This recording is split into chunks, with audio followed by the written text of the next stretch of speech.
All right, guys. Dani Williamson at DaniWilliamson.com. And look who's with me tonight, Dr. Lindsey Berkson. And it's Sunday night. And if it is Sunday night, then that means it is Sunday night service. And it is my very first night back after about 4 or 5 weeks off. And I am so excited to be back with you guys. You guys know I've been dealing with my mom and dealing with the business and COVID-19 and all that. And I appreciate all of your cards and your letters and all your encouragement, because I've been struggling a little bit with a little depression and being overwhelmed and things. And tonight we are starting off the fall season with, in my opinion, one of the most, she is the hardest working woman in functional medicine, hands down. It's not my opinion, it's a fact. And we're talking melatonin and COVID-19 and melatonin and viruses in general. You know, melatonin is an anti-inflammatory, it's an antioxidant, it's an antiviral, all the things that I never knew. You know, they never taught me this in school. And so tonight, Dr. Berkson's going to break this down for us and what she's learned and the things she's learned during COVID-19, and before, on the power of melatonin. But before we get into that, guys, as soon as you all get on here, hit your heart buttons, hit your like buttons. Make sure you know that we know you're on here. You can ask any question you want. Oh, I see you guys on here. Tell me where you're from. Cheers, Dr. Berkson. Cheers. It's Sunday night. And there's her sweet Roger. No, Roger, is that his name? Frank. Oh, Frank. Someone gave me this today. So, because I said didn't want like sleeping alone. So they gave me Frank to sleep with. I sleep alone too. Here's to sleeping alone. So whatever, it's fine. But listen, here's a little bit about Dr. Berkson. You know, she didn't send me her bio, so I've made up. This is the part I don't like. I don't like listening to about myself. Well, I'm not going to read everything because it would take 20 minutes of our 45 minutes. But let's not do that. She's a powerhouse. She's a thought leader. In functional medicine, she has an emphasis on hormones, nutrition, and digestion. Everything that I do in my practice. She's a distinguished scholar at an estrogen think tank from Tulane. She's a best-selling author many times, by the way, but I don't have your book on endocrine disruptors, and I need that for sure. The hormone deception. She designed the very first female nutraceutical line for physicians in the United States through Metagenics. I didn't know that. I learned that today, and I use a lot of Metagenics. And I have a new line coming out with biotics now. Oh, you do? Oh, I love do. It's going to launch in about 2-3 months. We're just finishing the last haggle over the contract. But oh my goodness, so stay tuned. Well, she has a master's in nutrition. She has 3 other higher degrees, board certifications in nutrition. But she started off as my favorite, a functional medicine chiropractor. You have no idea. You don't know anything about me. I am a chiropractor lover with naturopathic training. She developed into a researcher. She invented one of the first combination botanical pharmaceutical drugs and has published multiple peer review articles, original research articles. This woman works nonstop. She is funny. Well, I won't say that. I do take breaks for fun. Vitamin F. I do take breaks. Vitamin F. Not a workaholic. Okay. Okay. Well, she appears to work nonstop. How about that? Her podcasts come out all the time. She absolutely breaks the science down, these journal articles that are hard for me to understand, and she makes them funny, entertaining, educational, and she's got the biggest heart of anyone I've ever met. And I'm just thrilled to death that you are starting off our season tonight talking about melatonin and COVID-19. I'm honored and I'm thrilled, and here's to you. And we're going to get right into business tonight. Dr. Berkson. Guys, lovely introduction. If you were a guy, I'd want to go out on a date. Back at you, sis. Okay. So there you go. So we'd be fighting over. We got people from Nashville, Ohio, Florida, all kinds of people on here tonight. So, all right, my friends, let's get started into this. And thank you so much. She did an amazing podcast on melatonin. And as soon as I heard it, I reached out to her and texted her and said, we need you. I need to duplicate this on Sunday night service. So thank you for being here. Thank you. Well, I've been in practice almost 49 years. I don't believe it. I don't True. believe it. 49 years. And in 1996, I read an article that our hormones were under attack from ubiquitous pollutants in our air, food, and water. And that made a lot of sense to me that that was a big deal. So I wrote one of the first breakthrough books on that. And based on that book, I got invited to be a scholar at what Dani was just saying, an estrogen think tank. So I worked with the scientists that discovered the first estrogen receptor, the second, how we profile for breast cancer. And I have this rich academic background, but the biggest deal was we used to have these at Tulane, these little brown bag lunches where geniuses would come and speak to us for free while we're munching on a sandwich out of a brown bag. Wow.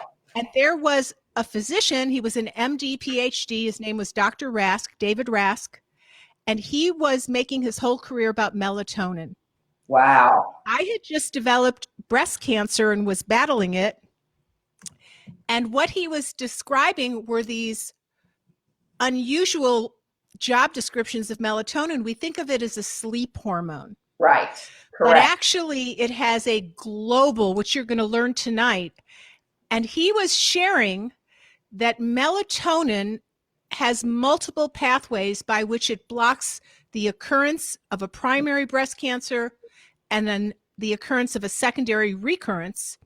And he was able to show at that time that melatonin stopped any food going to the tumor. So it starved a tumor. So it enhanced tumor apoptosis, which is cellular death. It decreased a blood supply to the tumor, which is called angiogenesis, so it was anti-angiogenic. And he was able to show all these different ways that melatonin made estrogen act better. And I started to dive into it. I had breast cancer, and there was so much literature on how melatonin protects against breast cancer. It was mind-boggling. There's 7 different identified pathways that melatonin blocks tumor growth in breast cancer, blood supply, in the inflammatory local response. Estradiol signals regular breast cells, and then when they turn cancerous, it also signals. Well, melatonin blocks estradiol signaling, but it doesn't block the protective estrogen from signaling. So estradiol is the main politically correct dual hardworking estrogen that signals growth to a cell, grow, act. And then we have an opposing estrogen that says, well, don't grow too much, don't act excessively, which is referred to as controlled growth. And cancer is growth out of control. That's a simplistic definition of cancer. So estriol is an estrogen that helps control growth out of control. So melatonin blocks the growth signal of estrogen, but it doesn't block the control signal of estrogen. And I was listening while I'm munching on a sandwich, gluten-free even at that time, at the Tulane luncheon, and I was thinking, this guy is a friggin' genius. And I'm going to start working with this on myself and diving into the literature and working with patients. There were at least at that time 20 or 30 articles that showed that melatonin acted like an aromatase inhibitor, that when it was taken with tamoxifen and aromatase inhibitors, it intensified the benefit of those medications. Drug companies were hustling to get patents to add melatonin to their anastrozole aromatase inhibitor or tamoxifen, which they never, to my knowledge, have been able to do because it's a hormone and it has not been able yet to be patented even in a combo product like many other things have been. So that was an eye-opener, that lunch, and I started to utilize high-dose melatonin as an intervention for myself for cancer. And once I had cancer, I started to see more breast cancer and other types of cancer patients. And some of my friends, I remember I have a friend, Alan Gaby, who's considered one of the fathers of nutrition, and he yelled at me. I adore that man. You don't know. So Alan and I we've been friends for years, but the last few months we've had a falling out over our politics. But anyway, that's another story. So he's been one of my brothers in my life for many years, and he yelled at me, you don't know what high-dose melatonin is going to do. You don't know if it's going to give you another kind of cancer. He was a lot. So nobody had used it in high dose at that point. fast forward to the present. Okay. It's almost standard of care. One of my friends, Davis Lamson, started the 4-year naturopathic complementary oncology program.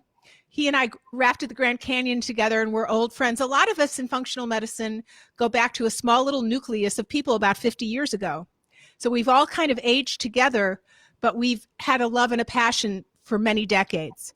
So he now teaches as a regular protocol high-dose melatonin for all breast cancer patients because it has 7 known portals by which it protects against breast cancer and even the occurrence. One of the reasons that time shift workers, people that work in the evening or people that work around electromagnetic fields, their melatonin production gets disrupted, so they're known to have higher incidence of breast cancer. Obese women that have higher leptin in their blood and leptin resistance, they have less melatonin. Breast cancer patients, when their melatonin levels are measured compared to women who don't get breast cancer, have much lower levels. So we know that melatonin is protective. And so now it is a standard of care, but the idea is, well, what's the dosage? So I was playing around with 20 milligrams. Okay. That's what I took every evening for 2 years. But now people like Dr. Schallenberger that I had on my show, who's kind of the ozone genius doctor, he's utilizing dosages 60 milligrams 3 times a day. One doctor I just heard yesterday on a podcast is using 190 milligrams. Is there no toxic effect? What is the deal with it? And I'll get to viruses in a minute, but in the known literature, there is no known toxic effect of melatonin. It caretakes estrogen, and so when you're pregnant, a pregnant woman secretes very large levels of melatonin because she's secreting more estrogen and progesterone than she ever secreted in her life, and melatonin caretakes them to act healthfully, not nastily. Right. But what I've seen is one of the ways it helps breast cancer patients is it blocks estrogen signaling.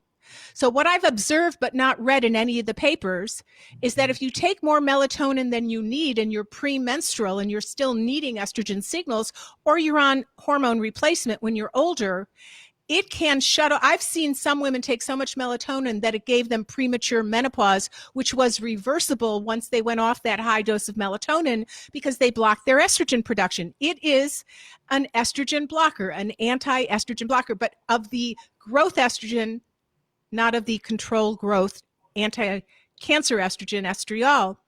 So you wouldn't want to give excessive dosages to people who need estrogen.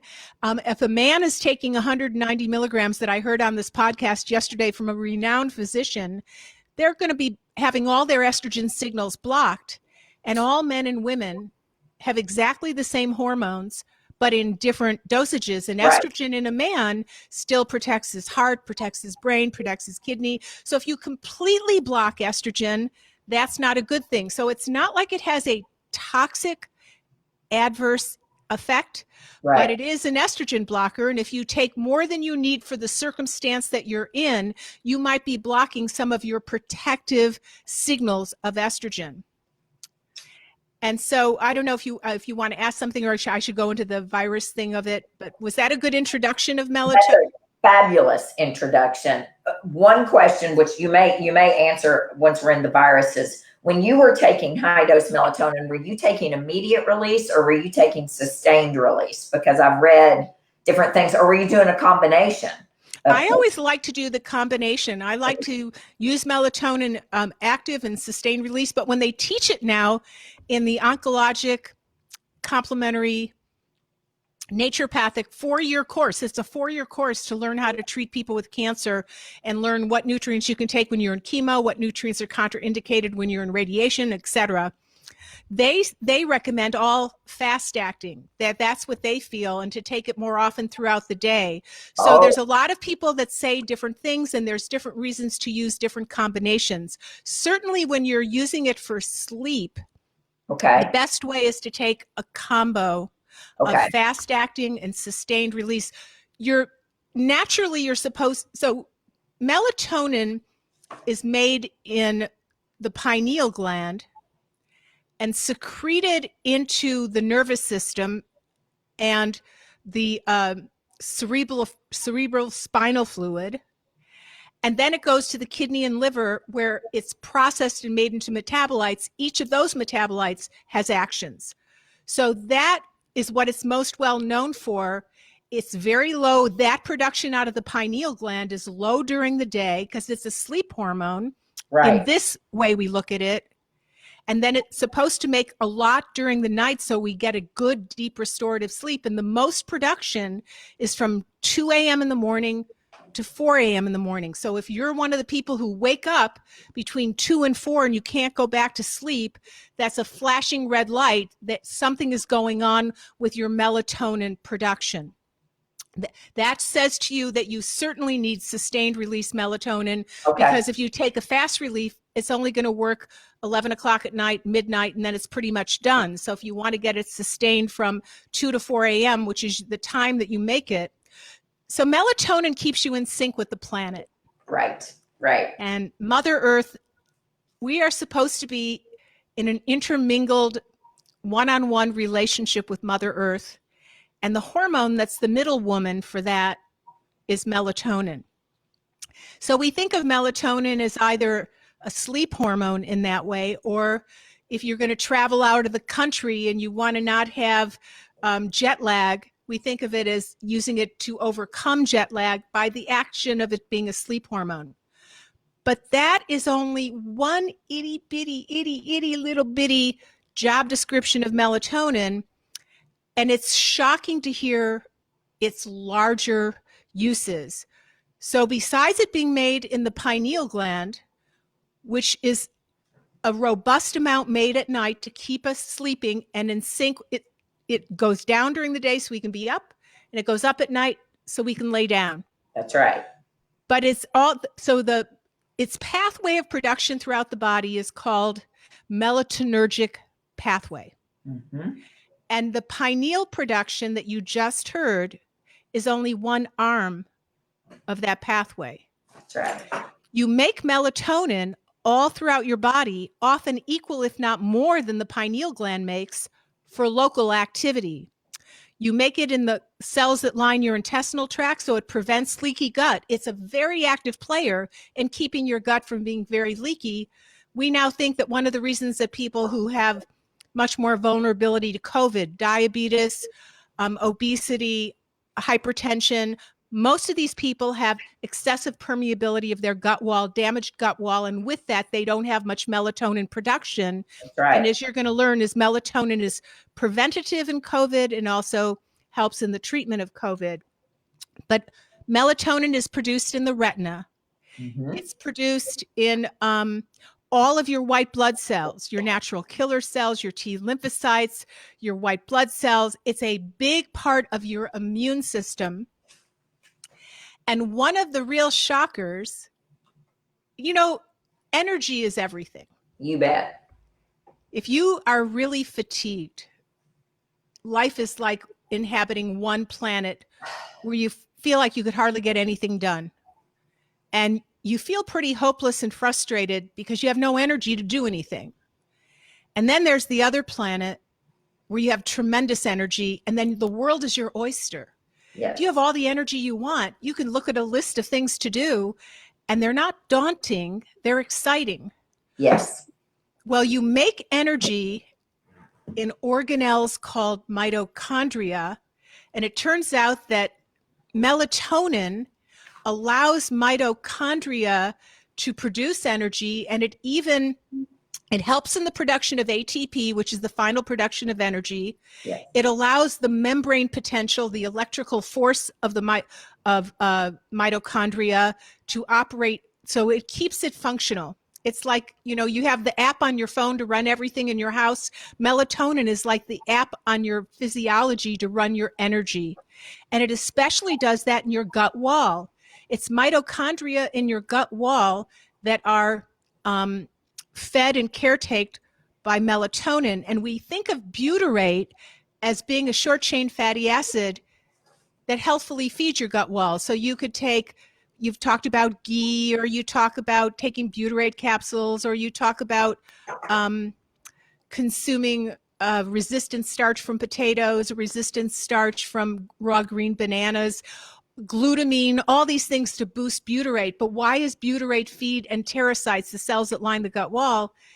Because butyrate feeds the gut wall mitochondrial melatonin, which then runs the immune system in your gut. Yes. So every time you have a serious illness and your gut wall you just have a rinsing of things from the inside of your gut that shouldn't go into your bloodstream. If you took large dosages of melatonin during these acute illnesses like viruses, it blocks this huge dump of leaky gut that allows toxic molecules like lipoprotein polysaccharide, LPS, to go through. So melatonin is a immune gut wall system protector, and that's why a good night's sleep really keeps you healthy. You keeps bet. your gut healthy. You bet. And if you're ill, you can use it as an interventional tool with which to prevent the normal adverse negative downstream issues. So we know that most COVID people get serious leaky gut with the cytokine storm, all produced by these nasty inflammatory molecules called inflammasomes. Melatonin stops those. So melatonin is it's quite extraordinary. There's articles that say from 5 years ago that Ebola could be easily treated with melatonin. Yes, I saw that after I saw your podcast. I started on PubMed just going through, and I've got article after article printed off here. There's articles that say it should be used for COVID as an adjunctive care. I had no. My next door neighbor got COVID, and she has the tail of the issue. It just won't go away. She's on her 7th week, and she has some neurologic brain fog. So I mentioned melatonin, and she said in one day it reduced it by 50%. But she's probably not comfy to take the dosages that we would recommend. You see the dose span, so we'll talk a little bit more about the dose span.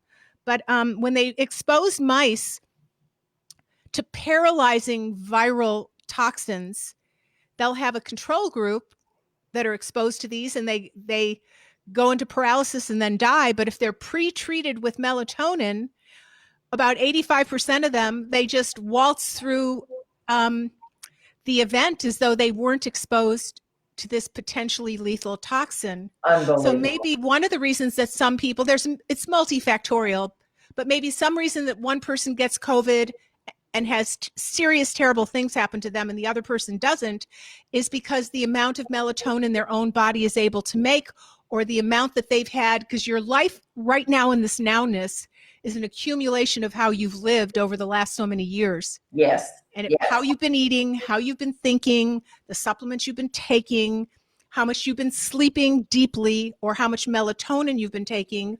And these supersaturate your cells over the weeks and the months so that when you are exposed to something potentially lethal, you have a much better opportunity to fight it. That's right. That's right. There's also something in the cells that helps cellular repair and constant cellular cleaning. Actually, 2 things. One is called autophagic processes. So cells get dirty doing so many things and they have to house clean. And melatonin helps cells continue to house clean. Well, how important is that? And there's also a middleman there called sirutins. You might not have heard of that term. And those are spelled SIRTUINS, sirutins. And sirutins are so powerful. One of my colleagues was designing a line of vitamins and he named them sirutins because we thought this was going to change the way we looked at medicine because they protected so many aspects of all the many things that go on in cells. Well, it turns out that melatonin protects sirutins. So much so that if you read a lot of these scientific papers, people have begun to hypothesize that all throughout history, animals and mankind are exposed to viruses, and they think that melatonin is a built-in antiviral evolutionary mechanism to protect you against being decimated by these viruses. And another way you can look at it is most of these viruses we think come from bats. Right. So bats have all these nasty viruses, but they don't get ill from them. So bats are nocturnal animals. I kind of love the old vampire. If I ever get married again, I think I want to get married in a vampire coffin or something. I love Halloween and all of that, but bats hang upside down and they don't get viruses. Well, it Right. turns out that because they're nocturnal, they have the highest level of melatonin of any animal. And the high endogenous, meaning that the bat body produces this melatonin, allows them to coexist with these viruses, but they don't get ill. Wow. So if we look at all, and just a few other activities before I go in. So melatonin is an immune modulator in the best sense of the word. It is a dark light circadian rhythmicity modulator. It is an antioxidant of there's no other antioxidant that's as powerful as melatonin. Maybe vitamin E comes a tiny bit close, but most antioxidants squelch free radicals, and in the process of breaking down these unstable molecules, they spin off some more free radicals. So getting rid of unstable molecules is a dirty business. But when melatonin gets rid of it, it never creates the spin-off of more dirty molecules. It's the cleanest antioxidant that we have. And it is a gut wall protector. It tamps down cytokine storms via the middleman of inflammasomes. It is the deal of why bats gave us these viruses, but they don't get sick. It's not the only answer. You just can't give a person that's intubated melatonin and they're just going to totally get well, because everything in viral healing is timing, and it's usually a tool bag of a multiple set of things, and then everything has to be individualized a little bit for that patient. But you start taking a look that melatonin is nature's way to protect mankind as it evolved from viruses that co-evolve. And once you see this, you look at the grace and the generosity of nature and you go, why are we just looking for a vaccine? Why aren't we looking at functional medicine? One, to keep us well so we don't get sick in the first place. And two, is adjunctive care. Why are we getting censorship of adjunctive care on Google and Facebook? So thank you for allowing us to chit chat about this. So if you're out there and you're a high risk person, if you're over 70 and you've got comorbidities, probably you should be taking a fair amount of melatonin. And since we don't make very much throughout the day, and when it is produced, it only lives for a minute or two. It's not long lived in the bloodstream. Right. So for protection against something, you do want to take it 3 times throughout the day, only if you're high risk, because a healthy younger person wouldn't have to do that. And probably the first week or two, you'll get a little fatigued and groggy from acclimating to the sleep hormone being taken during the day. Right. If we're dealing with someone who's got stage 4 cancer, we're going to give them large amounts now 3 times a day and just say, you deal with a little bit of the fatigue. But so you could be using up to 10 milligrams 3 times a day, maybe 10 milligrams twice a day and 20 before bed.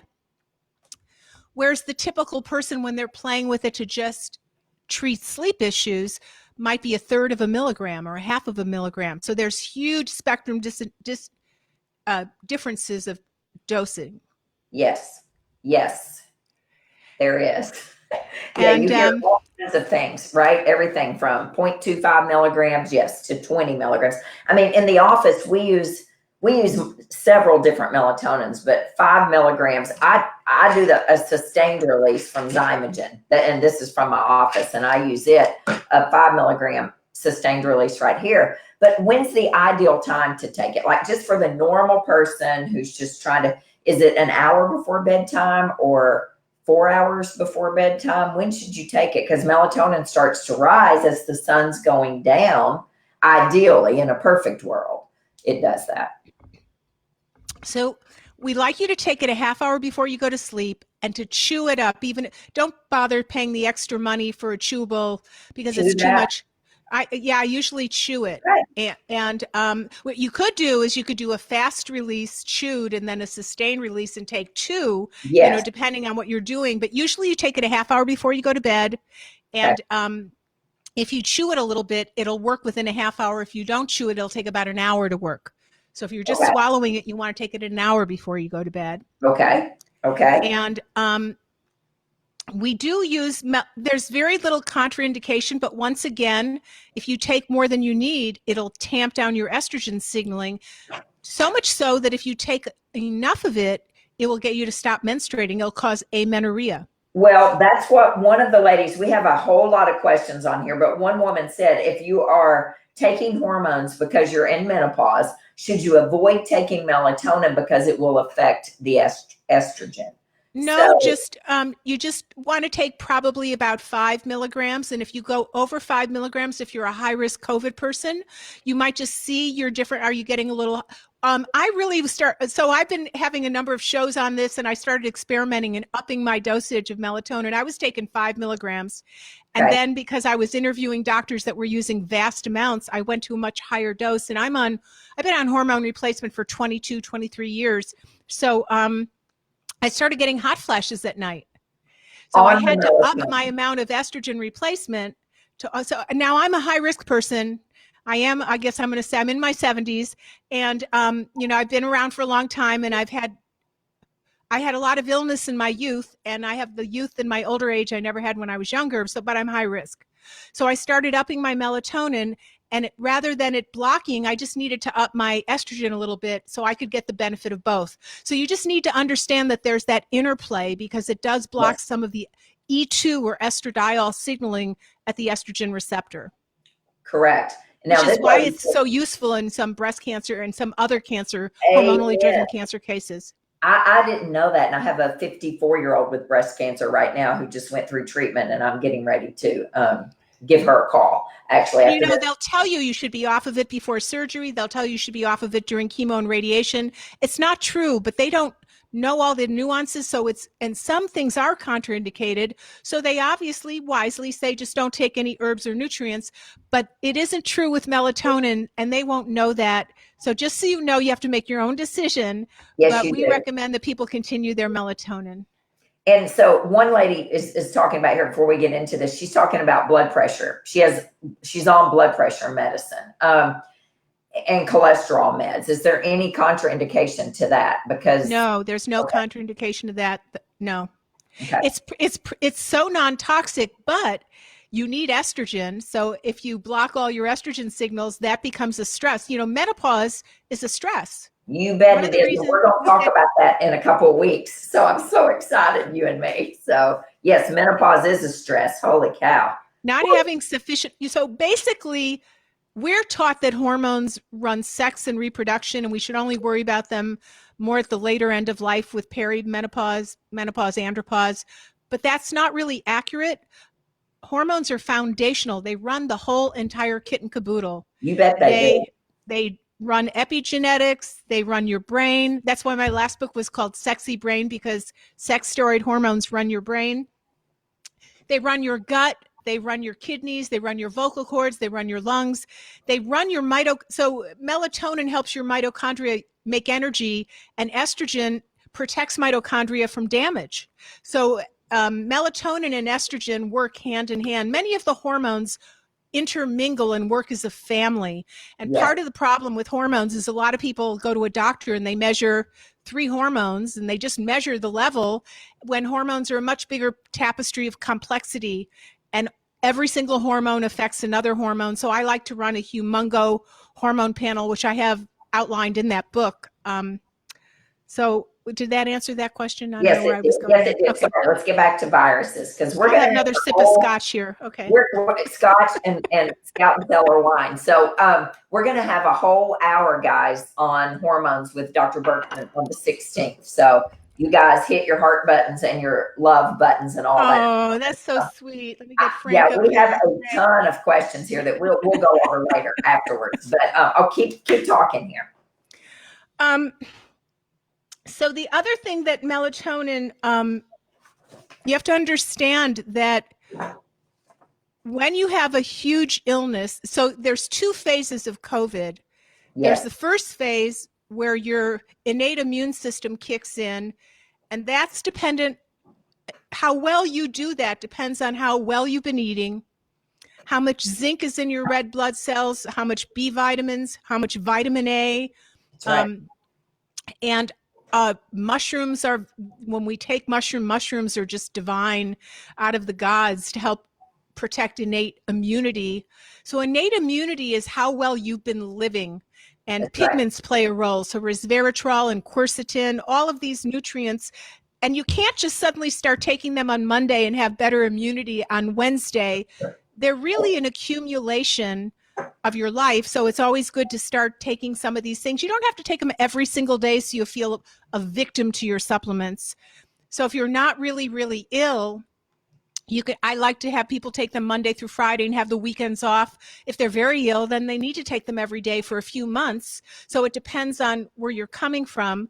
But that first week of COVID leans on your innate immune system. And then the second part of COVID is this inflammatory storm that can go out of control. So if you start taking melatonin during that first week, and since melatonin helps control inflammation, and it when your body goes into shock from a serious virus, you're something, I'm not going to get too complicated, but something called your endoplasmic reticulum starts to damage and create unfolded proteins. So you just get a mess, a total mess.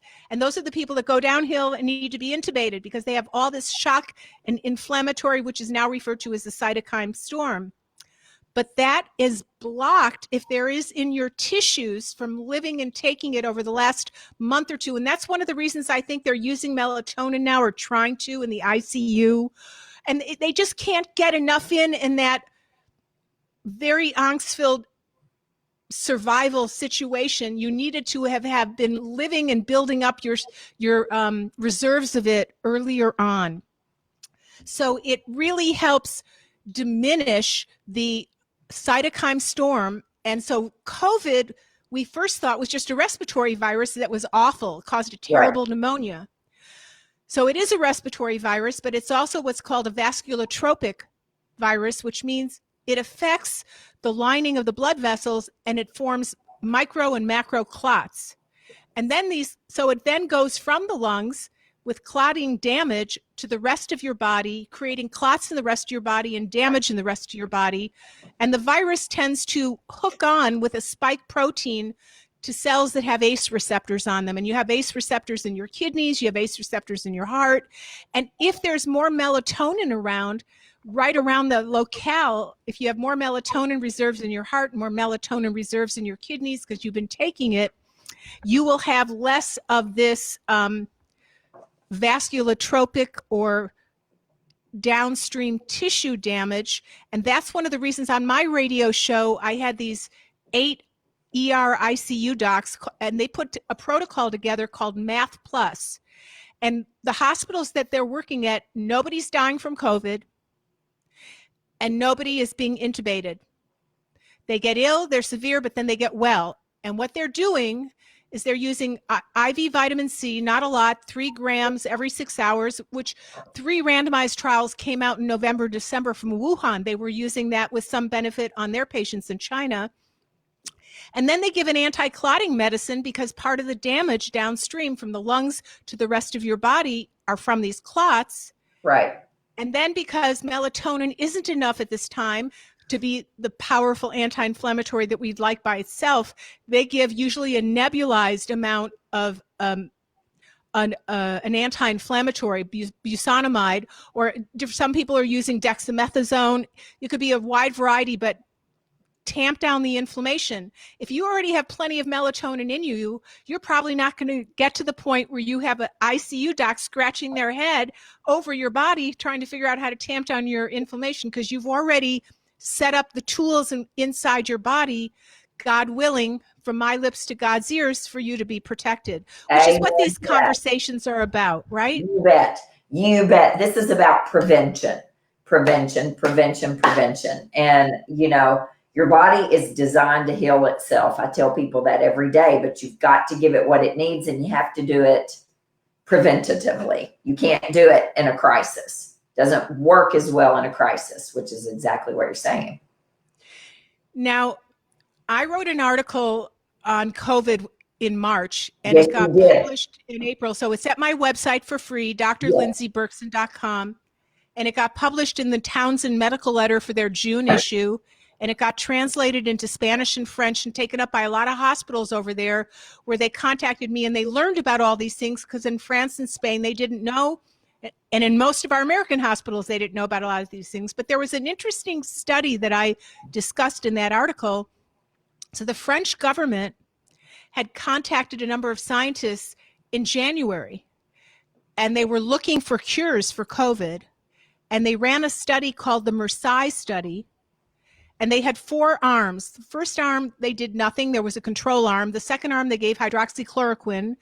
The third arm, they gave hydroxychloroquine and an antibiotic, azithromax. Mm-hmm. And then the fourth arm, they gave the 3 musketeers, hydroxychloroquine, zithromax, and zinc.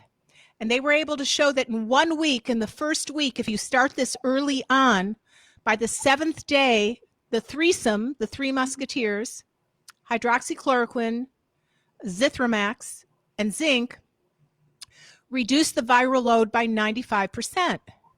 Now, there's a lot of bad press on the hydroxychloroquine. Yep. There were 2 articles that said it caused cardiac damage, but they all gave 4 times the dosage of what's normally used. Well, you'll get problems with almost any drug if you give 4 times the dose of the regular dose. Yes. Those 2 articles in the New England Journal and the Lancet were retracted. Good. Articles are hardly ever retracted. And it seems to be a timing deal. Hydroxychloroquine has had ineffectual studies in the ICU because it's already gone to the cytokine storm and a survival stage. So I am doing everything else that I said to you, but I am taking 200 milligrams of hydroxychloroquine once a week. Mm-hmm. It does accumulate in the lungs, especially where the ACE receptors are. And when that the S protein wants to hook in to the ACE receptor, that's how the virus gets into your body. It hooks in like a Lego to the ACE receptors. If they're covered with hydroxychloroquine in your lungs, they don't hook in. So the cold just stays in your neck and above, and it doesn't become this horrible potential life-threatening scenario.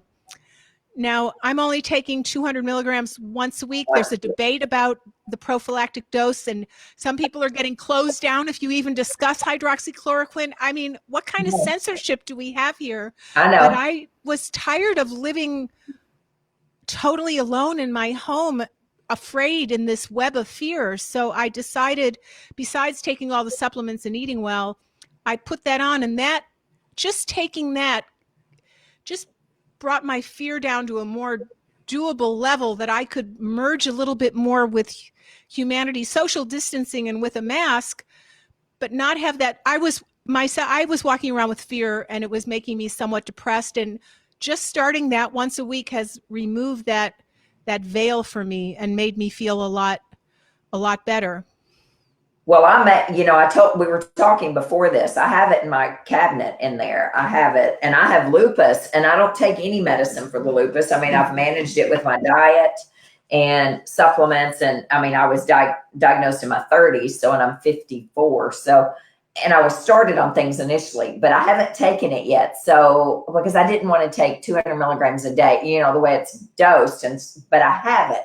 But I never thought of taking 200 milligrams a week. Just once a week. So I just learned that from you tonight, and I may do that. I may go take it out of there and just go do it. Well, it's a 65-year-old drug. Yep, it sure is. It's given for autoimmune diseases, you bet, most commonly known as rheumatoid arthritis or lupus, mm-hmm. etc. Mm-hmm. And so I work 1 week out of the month at a functional medicine clinic started by the world famous neurologist David Perlmutter. Yes. And we were noticing that our patients who are on this med and have been on this med for years, none of them were getting sick. It was just kind of observational. So when a few people, we mostly have an older clientele, they're very vulnerable, and a few people got very ill, very, very ill, got rampant diarrhea and loss of taste and smell and couldn't breathe. And so the doctors at the clinic, and they've only done this now, I think it's on 4 or 5 patients, very small group, because we're not a COVID center, so we didn't get a lot of COVID patients. That's right. So each one of those patients got rid of it in 48 hours. It was done deal. But they got there within the first 5 days. Yes, I think that's our key. thinking is it's a timing deal. You bet it is. I believe that. Mm-hmm. So, but if you know this, it's hard to get, but you can ask your doctor to order it from a compounding pharmacist. I got a month's supply for $44 from a compounding pharmacist, and I'm only taking one a week. So that's going to last for a really long time. You bet it is. But, it's just like Adrienne just said. She said, where exactly can we get the hydroxychloroquine from if your doctor and pharmacy will not give it? And that's what we're running across here and nationwide. I mean, probably worldwide. I don't know. But that's talking about a regular pharmacy. If your doctor orders it through a compounding pharmacy. See, they won't. The doctors here in Middle Tennessee will not order it. The family practice docs. It's been politicized. This is shocking. Shocking. And guys, we're going off. We have to really respond. But I want you to know that, melatonin's amazing, and we can talk about it all night long. But what we're going down this rabbit hole right this second is maddening to me. And you say it's shocking, and it is shocking to me. But I called my family practice doc, mine, because I called my doctor and I said, will you prescribe this for me? This was in April. And she said, no, Dani, we've decided as a group, their medical practice, that we're not going to prescribe it to anyone who doesn't have it. And so actually I didn't call her. I texted her. And I was like, well, what the hell?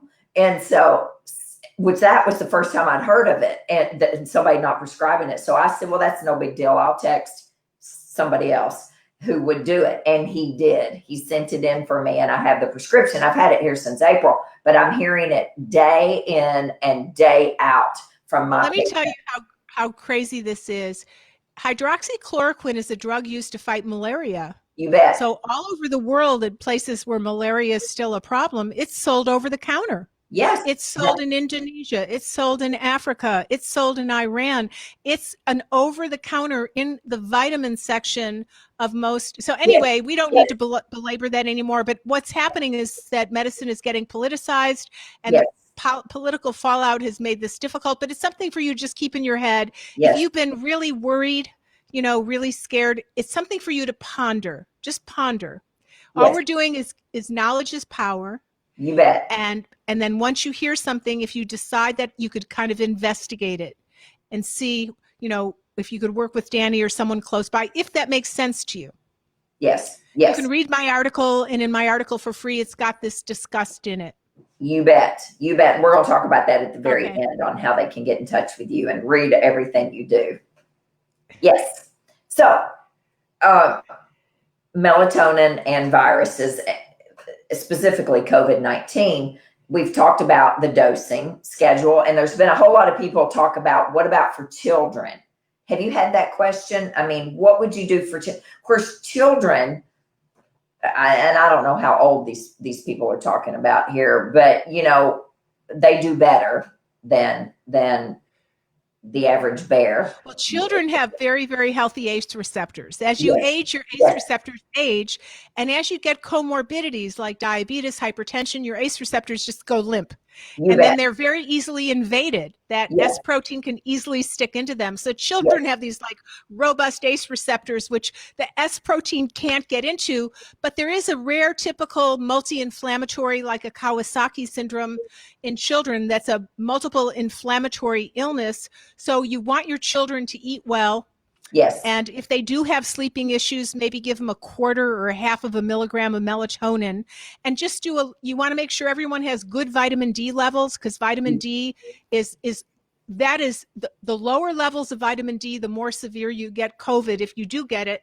So you might want to check. You can go to most local drugstores or a walk-in laboratory and check the vitamin D, and the D levels should be 45 and to 80. And if their kids can be low, because kids don't go out so much anymore. And even sunshine doesn't totally make vitamin D in everybody. There's a study in surfers where they looked at Hawaii. Oh my gosh, I tell my patients this every day. They're like, Dani, I'm outside. I'm like, your vitamin D stinks. I'm telling you, it's in the tanker, your vitamin D. Well, I'm outside. I said, yeah, well, if it worked, then all the studies in Hawaii wouldn't be, show that the surfers have no vitamin D. No vitamin D. In that study, they're out in the sun with no sunscreen for 11 hours. That's right. They took a look at the levels, and 30% of them had really very, very beneath normal levels. So vitamin D is not, you just don't make it because you're out in the sun. You have to have good kidney function. You have to have good liver function. There's multiple steps to make it. And it appears this with the dirty planet and our dirty food. And, there's our rain is even dirty. So what we have is a lot of problems making vitamin D out of sunlight. So every child should be tested. Everyone should be tested for these levels and keeping them at healthier levels. But too much vitamin D isn't good either. It's Goldilocks, just right. You don't want too much of anything or too little. You want Goldilocks, just right. And so kids, you just want to do the basics with them, but you want to make sure their vitamin D, you want to make sure a child should have their red blood cell levels of zinc tested. You bet. Some things you do in adults, you can test in kids, but often just giving them a better diet, they often don't need the digestive support and things like that, like an adult might need. You bet. And one other thing here before you get back into, several people have asked, what about when you take melatonin, the theory is that it suppresses your endogenous melatonin production. So it's damaging to take melatonin long-term, or what have you. And there's multiple questions. What are your thoughts on that?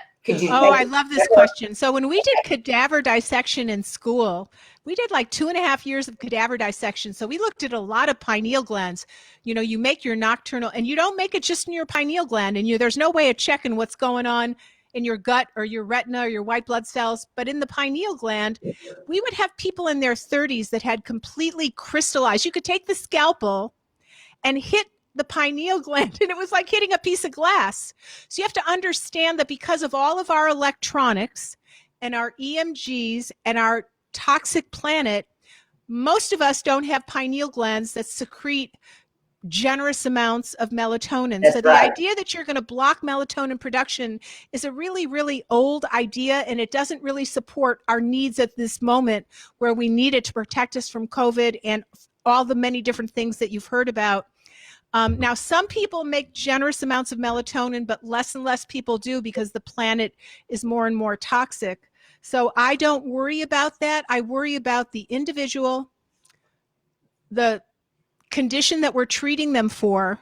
That's right. You have someone with breast cancer, you just want to flood their body with melatonin and not worry about production. And most likely she got it because she already doesn't produce enough melatonin. As once again, there's studies that show consistently and replicatably, which is the hallmark of science, that women who have breast cancer tend to have insufficient blood levels of melatonin. So it really is a person by person thing, but I don't worry about that. And shockingly, many of us in today's life, earlier and earlier, are not making melatonin anyway.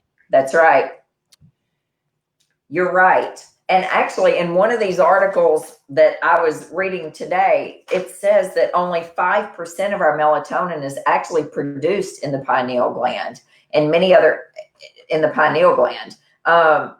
And all those other places actually, 5% of it from the pineal gland is released into the bloodstream. And then the rest of the cells do not release it into the bloodstream. They save it for their own, like, mitochondrial on all the other areas, the retina and the gut.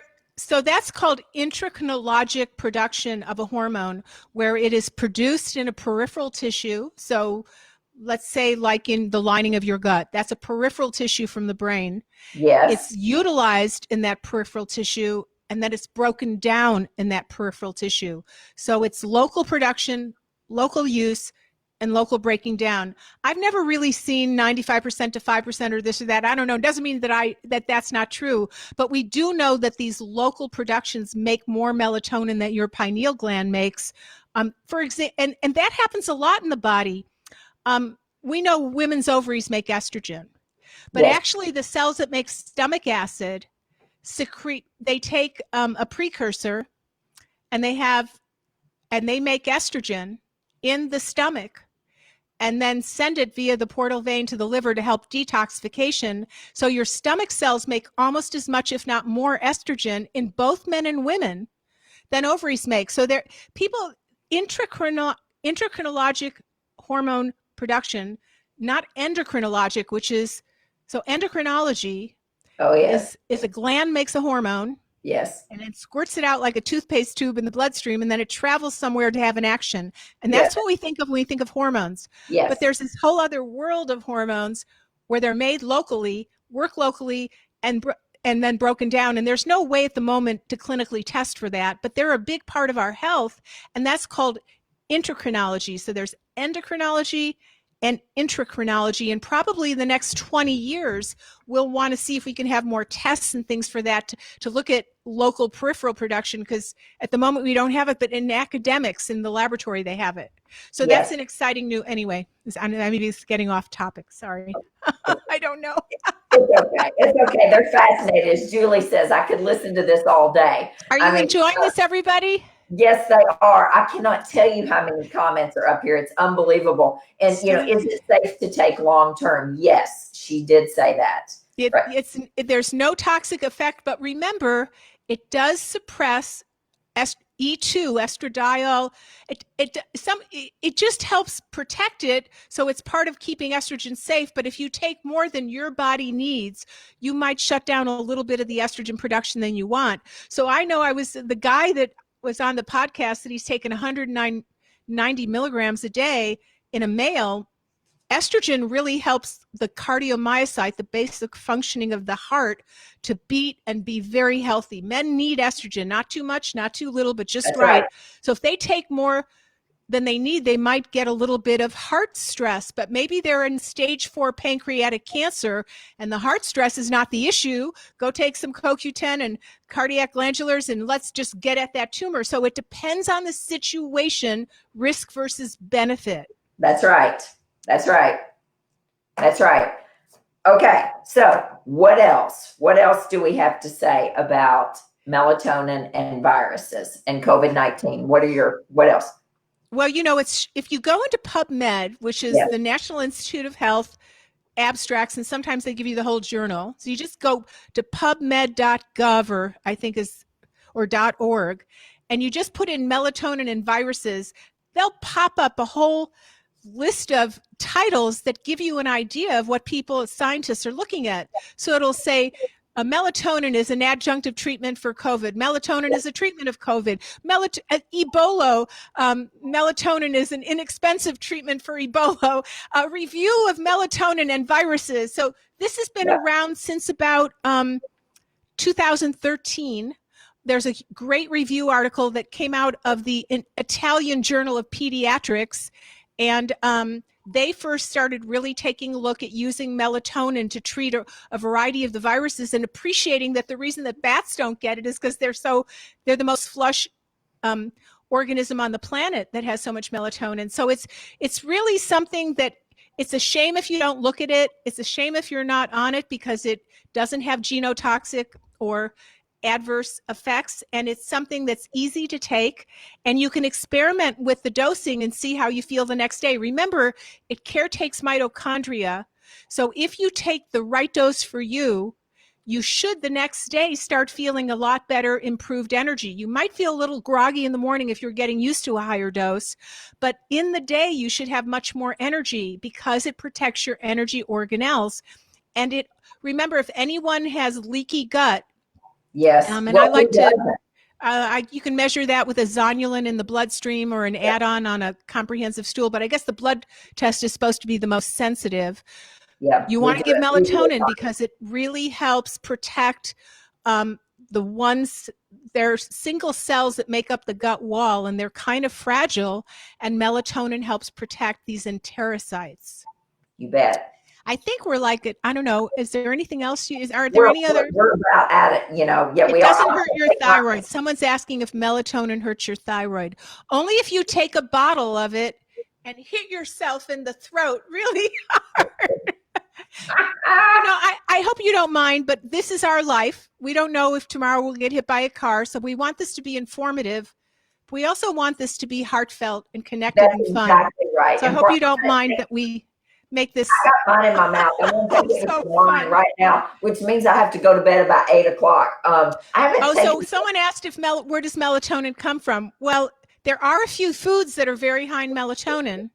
So walnuts are one of the highest foods in melatonin, and that's why there's so much literature, especially in rodent literature, of walnuts being an anti-breast cancer food.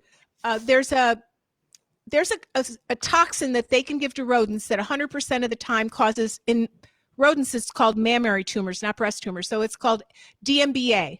So if they expose rodents to DMBA, they get mammary tumors. But if they pre-treat them with walnuts, they don't get mammary tumors, or the majority of them don't, because walnuts have about 10% of their weight in melatonin. The same with cherries.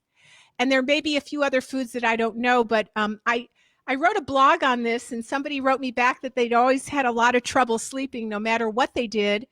And they loved the article. So they just munched on a handful of walnuts an hour before bed, and they had the best sleep ever. And that's what they did now.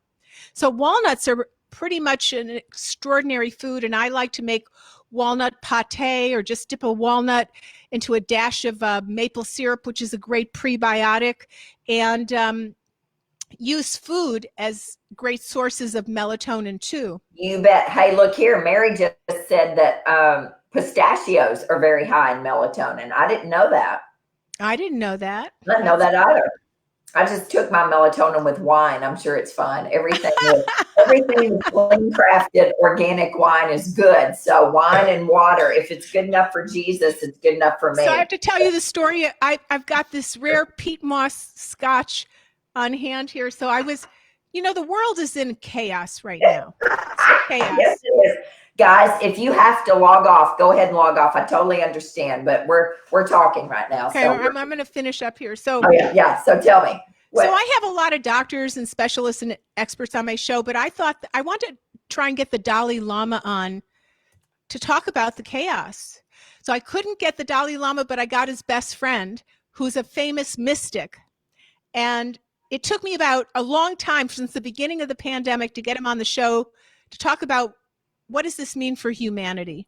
So that's my show with Mr. Andrew Harvey. But the first time we went to do the show, which took so long to get together, my Wi-Fi didn't work and I was mortified.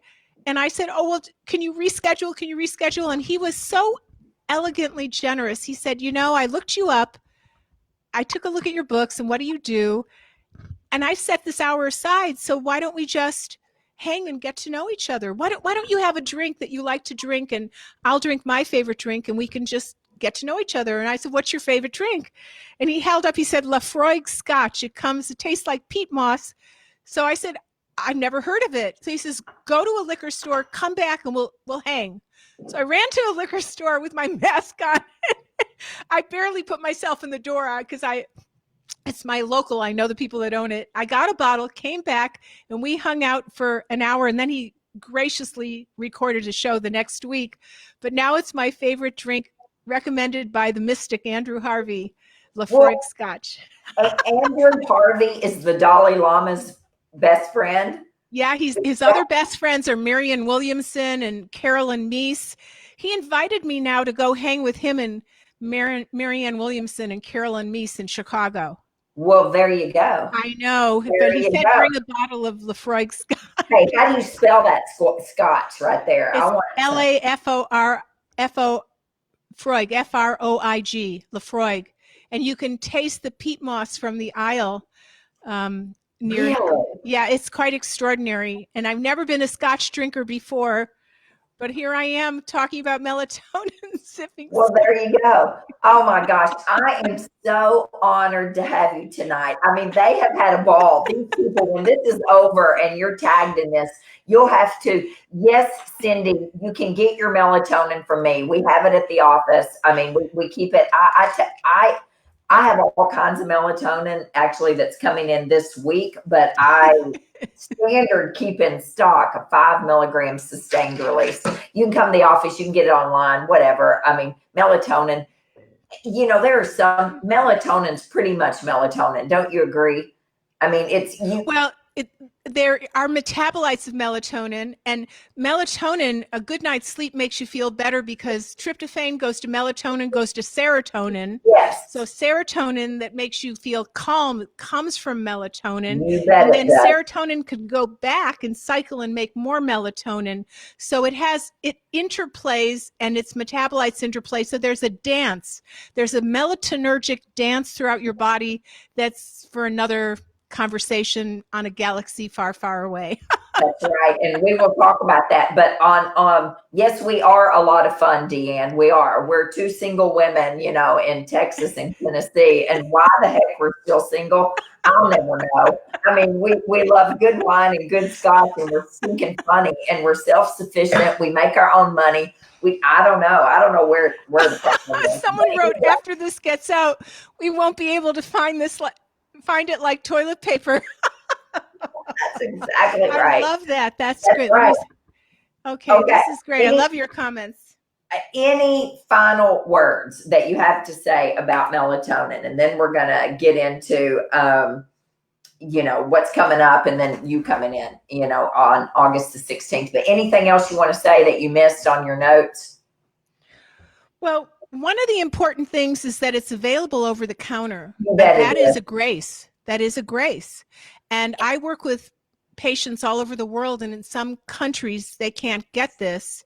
Yeah. And there's always a big fight between big pharma and what's available over the counter. For example, they did want to put melatonin into aromatase inhibitors.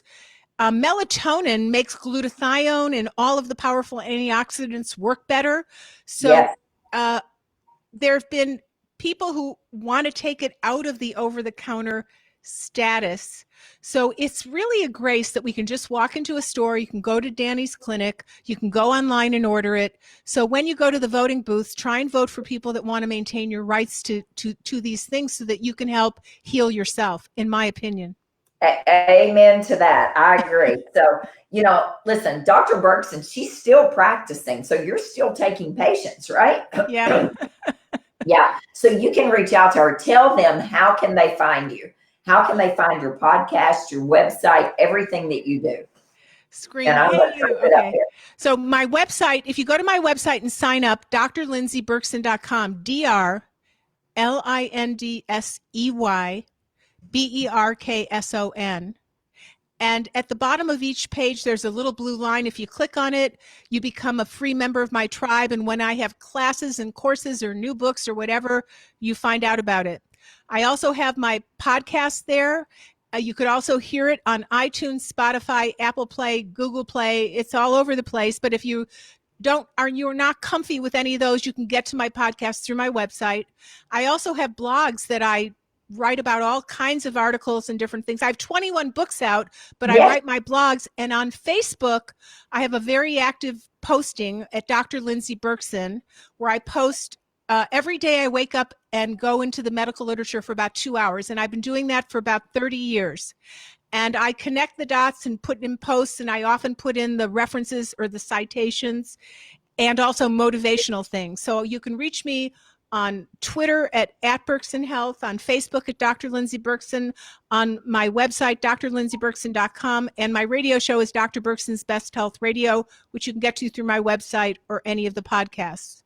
Yeah, her radio show is amazing. Her podcast is phenomenal. I mean, if you just scroll through her podcast, all the things she's done, I mean, it's fascinating to me. I'm telling you, you're the hardest working woman in functional medicine.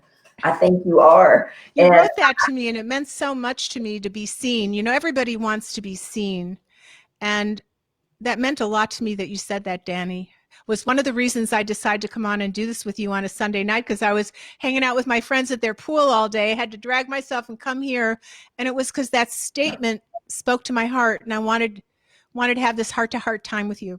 So you guys don't know this, but I reached out to her last Sunday after I listened to her podcast, because I've followed her for years. She reached out to me 3 years ago after I met her in Las Vegas at an A4M conference on hormones, right? And I walked up to her, introduced myself, said, I'm Dani Williamson from Nashville, blah, blah, blah. And she called my office. And Rochelle, my former nurse, who's now moved to Florida, I still had the message on our electronic medical records, and I was cleaning out things, Dr. Berkson, last Sunday, and I was so intimidated to reach out to you through the years. Isn't that something?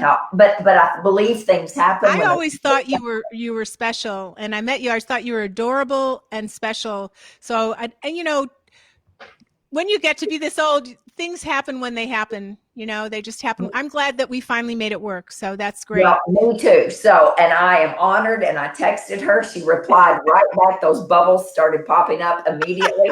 And she said, yes, I'll do it. And then she got in trouble. Well, I think a little bit with her team. They were like, what? Or I'm launching a membership. So if you want to have access to me and hang with me, and I'm launching a membership in about 10 days. Yes. And when I told them I was going to do this, they started having a heart attack. So I actually had to say, I felt so badly for them. I said, what piece of LaCroix cookery would you like? I want to gift you each a piece of LaCroix cookery, because I felt so bad putting them under stress. Oh my gosh. Well, she's doing this tonight. And then on August the 16th, we're going to be talking hormones and her new subscription service that you have going on, right? I mean, so amazing. So you guys are definitely going to want to log in then. Next Sunday night, I'm actually going to be talking about how to build your immune system up naturally. We're going to go to part 2 of what I did before we took a break.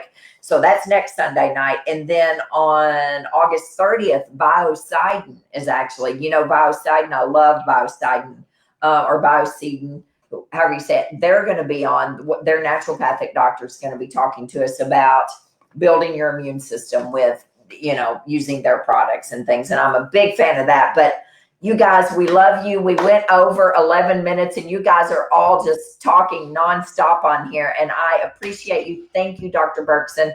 You guys, I've put her website up. I'll put more of her links up there, but you guys go follow her. Go Facebook, podcast, all the things. Her website, sign up for her newsletter, and we will see you in 2 weeks. How's that? Love ya. Appreciate ya. I'm not even sure how you turn this off over here. It's been so long. Everybody, be well. Be well. I haven't had Bobby off. We appreciate you. Thank you for everything. Okay. Don't go anywhere.